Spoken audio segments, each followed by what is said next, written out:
Narito na mga kapamilya ang kabang-abang na episode dito sa FPJ's Batang Quiapo.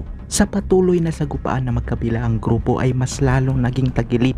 Ang grupo nila Tanggol nang ubos na ang kanilang mga bala. Kaya gagawa sila ng paraan makalabas sa lugar na ito. Sa kagustuhan ni Tanggol na dalhin ang mga labi ni Santino ay pinigilan nito ng mga tropa. Dahil ang importante makatakas sila rito at ipagliban na lamang sa ibang araw para balikan nila ang labi ni Santino.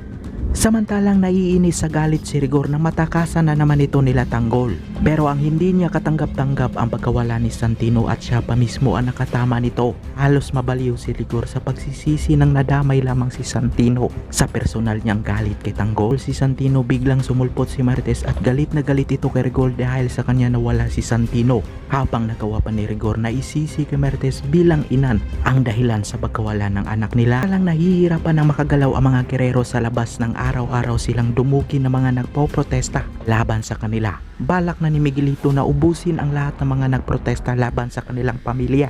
Namit ni Miguelito ang kapulisan para gumamit ng dahas para mapigilan ang mga ito. Buna talaga si Ben na isuplong sila Tanggol kay Miguelito para makaganti ito kay Tanggol at mapakinabangan rin niya ang bawat ulo ng grupo. Hinarang na agad si Ben sa mga gwardya at hindi ito makalapit kay Miguelito hanggang sa sumigaw na ito na alam niya kung saan nagtatago sila Tanggol. Dito naagaw ang atensyon ni Miguelito at harapan silang nag-usap na tanging hiling ni Ben na hindi idadamay ang kanyang asawa. Malakihang operasyon si Miguelito sa kapulisan ng NLEA habang si Ben hindi pa kakawala ni Miguelito at dahil baka niloloko lamang sila nito. Pagdating nila sa lugar, kinakabahan itong si Ben sa gagawin ni Miguelito. Pinagsigawan pa ni Miguelito na wala nang kawala sila Tanggol dahil napapalibutan na nila ang lugar. Habang ikinagulat na lamang nila kung paano sila natuntun sa lugar, tagilid rin ang kanilang sitwasyon sa takot ng asawa ni Ben ay bigla itong lumabas at ito'y dinamay ni Miguelito. Malaki ang pagsisisi ni Ben na nagtiwala ito sa mga gerero. Agad nitong pumulot ng baril pero naunahan siya ni Miguelito.